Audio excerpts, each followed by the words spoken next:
उन सबको जन्नत में आला मुकाम अता करे, आमीन या रब्बुल आलमीन। अस्सलाम वालेकुम वरहमतुल्लाहि वबरकातुहू। इंशाल्लाह आप सब खैर आफियत से होंगे, खैर खैरियत से होंगे। आज मैं आपको एक वीडियो दिखाना चाहता हूँ। आप ये वीडियो देख के बताएं ये लोग है कौन।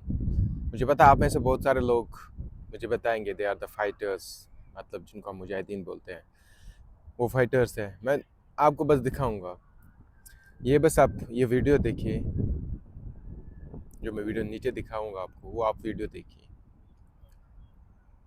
क्या लगता है आपको ये कौन है? हाँ जी, बिल्कुल ये फ़लस्तीन से है, बिल्कुल बिल्कुल दे आर पैलेस्टीनियंस। बट कौन है ये लोग, आप मुझे बता सकते हैं? नहीं, चलो मैं आपको बताता हूँ। ये लोग वो है जिनका मकसद पैसा होता है, बस। ये वो लोग हैं जो हर एक सोसाइटी में मिलेंगे, हर एक मुसलमान मुल्क में मिलेंगे आपको। इनका मकसद एक ही है, ये बदबख्तों का एक ही मकसद होता है पैसा। चाहे कुछ भी हो जाए, पैसा आना चाहिए। और ये वो लोग हैं जो कल खुलेआम घूम रहे थे। आप सोचेंगे भाई गजा में ऐसे फाइटर्स खुलेआम कैसे घूमते हैं? ऊपर से जंगी तैयारे घूम रहे हैं, जो जहाँ भी कोई मूवमेंट देखते हैं वो उनको उड़ा देते हैं। नीचे से उनके फोर्सेस जो टैंक्स के साथ आगे बढ़ रहे हैं और जो किसी का मूवमेंट देख रहे हैं, किसी भी जीते जागते शही की मूवमेंट देखते हैं तो उसको एकदम से उड़ा देते हैं। इतनी इतनी लंबी लंबी बिल्डिंग्स को उड़ा देते हैं कि शायद इसके नीचे होंगे वो लोग। तो आप हैरान होंगे भाई ये लोग कैसे घूम रहे हैं, खुलेआम कैसे घूम रहे हैं। जी बिल्कुल, ये वो फाइटर्स नहीं है, ये वो मुजाहिदीन नहीं है जो खुलेआम घूम रहे हैं, क्योंकि उनको मालूम है क्या हालात है। अभी 2 साल से क्या हालात चल रहे हैं। ये वो लोग हैं जो बिल्कुल एक सामने से चल के उन जालिमों को रास्ता दे रहे थे कि चले आप, हम आगे आगे जाएंगे, हम आपको रास्ता दिखाएंगे कि यहाँ से क्लियर है या नहीं क्लियर है। तो उनको पहले भी बहुत सारी वार्निंग्स दी थी फाइटर्स ने, मुजाहिदीन ने, कि भाई आप ऐसा ना करें, आप फ़लस्तीनी है तो क्यों कर रहे हो आप ये सब, आप इससे बाज आ जाए। तो उन्होंने पहले बोला हम बाज आएंगे, लेकिन क्या करें, पैसे की शिद्दत लत लगी थी जिसकी वजह से वो पीछे न हट सके। तो खैर उनको बहुत सारी वार्निंग्स के बाद कल उनके खिचन लिया कि हम उनके खिलाफ कार्रवाई करेंगे। लेकिन बदकिस्मती से मैंने सुना है कि रिपोर्ट्स के मुताबिक 5 गाड़ियों में फाइटर्स निकल गए थे इनको दबोचने के लिए, लेकिन इनका वही गंदा काम, वही गंदा खेल फिर से उन्होंने खेला कि उन्होंने उन जालिमों के साथ मिलके उन सबको शहीद करवाया।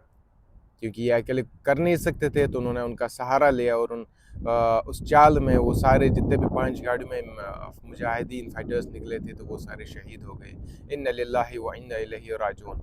अल्लाह उन सब पर रहम करे। और जितने भी इस दुनिया में शहीद हो गए, अल्लाह उन पे, पहले शहीदों के लिए तो जन्नत लिखी है रब ने, और जितने भी इस दुनिया से मुसलमान गए ना उन पे रहमो करम करे, उन पे मगफिरत करे, उनकी जो कब्रें है पुरनूर करे और उन सबको जन्नत में आला मुकाम अता करे, आमीन या रब्बुल आलमीन। आपके और जो हमारे भी प्यारे गुजर गए, हमारे रिश्तेदार हमारे घर से जितने भी गए होंगे उनके लिए भी दुआ करें आप। हमारी ये रिक्वेस्ट रहेगी आपसे। तो खैर उसके बाद जितने भी वो मुजाहिदीन शहीद कर दिए गए थे, बड़े अफसोस की बात है। ये ऐसे लोग, तो ऐसे मुनाफिकों की मुनाफिकत, ये मुनाफिक लोग जब से इस्लाम का बोलबाला हुआ है तब से उनका चर्चा है, तब से ये लोग मुनाफिकत, अपनी जलील हरकतें, ये बदबख्त हरकतें करते रहे थे और करते आए हैं, करते रहेंगे भी। ये ता क़यामत चलता रहेगा। इनका बस एक ही मकसद, ये भी फ़लस्तीनी है, लेकिन सुनो देखो भाई, यहाँ तो देखो, यहाँ फ़लस्तीन का कोई मसला नहीं है। यहाँ उनको उससे मतलब नहीं है कि जितने शहीद कर दिए गए, जितने आखिर के 2 सालों में शहीद कर दिए गए, उनको कोई मतलब नहीं किसका बच्चा गया, किसकी माँ बहन बेटी, बाप भाई, शौहर बीवी चली गई, उनको कोई मतलब नहीं है भाई उससे। उनका बस एक ही मकसद है, पैसा। पैसा कहाँ से आया? इसी वजह से अभी तक ये जो 76 साल से ये मसला चल रहा है, ये हल नहीं हो रहा। इसीलिए कोई जो मतलब हमारे मिनिस्टर्स है, लीडर्स है, इतने सारे ममालिक 57 कंट्रीज़ के, वो भी कुछ नहीं कर सकते। क्यों? Too much corruption. वही पैसा पैसा चाहिए। अब कुछ लोग मुझे बोलेंगे नहीं वो अपनी लोगों की तहफ़्फ़ुज़ के लिए पॉलिटिक्स खेल रहे हैं, पॉलिटिक्स चला रहे हैं, सियासत जिसको हम बोलते हैं सियासत चला रहे हैं कि ताकि एक दूसरे को नुकसान ना हो जाए। लेकिन भाई आप मेरे को बताओ, आपके भाई के ऊपर थप्पड़ पड़ रही है और आप उस थप्पड़ मारने वाले के ऊपर कि नहीं उसको दूसरी साइड भी मारो, फिर ठीक है।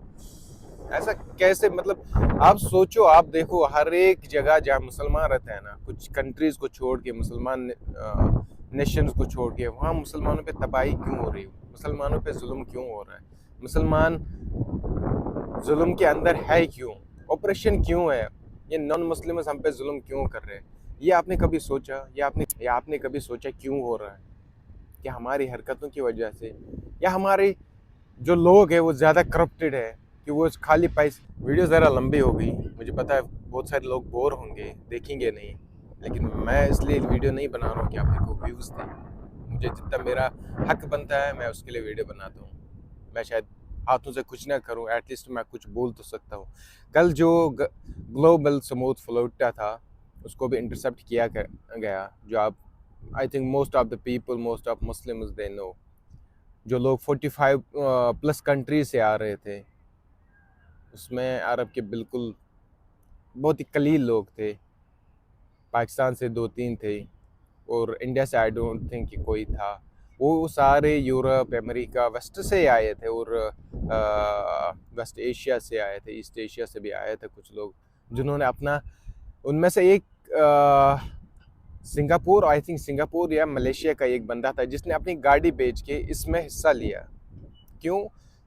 उनका एक ही मकसद था कि वो सीज तोड़े, वो मासरा तोड़े, ताकि उन बेचारों के लिए जो इतने 2 सालों से स्टारवेशन के अंदर थे, जुल्म सितम के अंदर थे, उनके लिए कुछ खाना लेके जाए, दवाइयाँ लेके जाए, कपड़े लेके जाए। वो उनका मकसद था। उनका मकसद कोई वायलेंस नहीं था, लेकिन फिर भी इंटरसेप्ट किए गए उन सबको, उनको अरेस्ट भी किया गया, कुछ लोगों को अभी उन्होंने डिपोर्ट कर दिया, कुछ लोग अभी भी वहीं पे है। इंटरनेशनल लॉ की धज्जियाँ उड़ा दी गई। सब ने देखा, ये हिस्ट्री बन गई, 20th सेंचुरी की हिस्ट्री लिखी गई, जो उन लोगों ने लिखा। हम तो बस अपने घर में बैठे थे, ऐशो आराम कर रहे थे अपने जॉब पे, अपने बीवी बच्चे, माँ बाप, भाई बहनों के साथ मज़े ले रहे थे, इधर उधर घूम रहे थे, क्रिकेट खेल रहे थे, पता नहीं क्या क्या कर रहे थे, लेकिन हमने उनके लिए दुआ तक नहीं की। लेकिन उन लोगों ने देखा कितनी कोशिश की, चाहे इनको इंटरसेप्ट ही क्यों ना किया गया हो, लेकिन दे डिड। उनको उसका अजर मिलेगा यहाँ पर भी और आखिरत में भी। हमें क्या मिलेगा? अपना सोचो। हमें अपना सोचना चाहिए कि हमें क्या मिलेगा। हम जिस जन्नत के लिए कमाना चाहते हैं, इतनी सारी दुआएं अपने लिए करते हैं, सजदे करते हैं, क्या हमें जन्नत मिलेगी या उनको जन्नत मिलेगी? ये सवाल अपने आप से पूछे, आपने किया क्या? मेरे कश्मीर के लोगों से एक बात मैं पूछना चाहता हूँ कि भाई we are too much busy in cricket nowadays.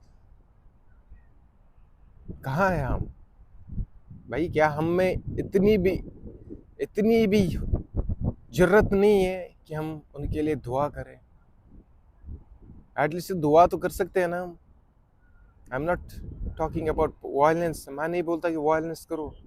At least मैंने लास्ट टाइम भी बोला था, मस्जिद में जाओ, दुआएं करो उनके लिए, सबके लिए दुआएं करो। भाई हमें दुआओं की ज़रूरत है। अल्लाह हम पे रहम करे, अल्लाह हम पे रहम करे, अल्लाह हम पे रहम करे। अस्सलाम वालेकुम वरहमतुल्लाहि वबरकातुहू। मुझे भी अपनी दुआओं में याद रखें। अगर दुआ करना चाहते हैं उनके लिए भी, तो मुझे भी दुआओं में याद रखें। इंशाल्लाह मैं भी आपको दुआओं में याद रखूँगा। पहले उनके लिए हमें दुआएं करने हैं, जो बिल्कुल मजबूर है, जुल्म और सितम के अंदर है, उनके लिए हमें दुआ करना चाहिए। अस्सलाम वालेकुम वरहमतुल्लाहि वबरकातुहू।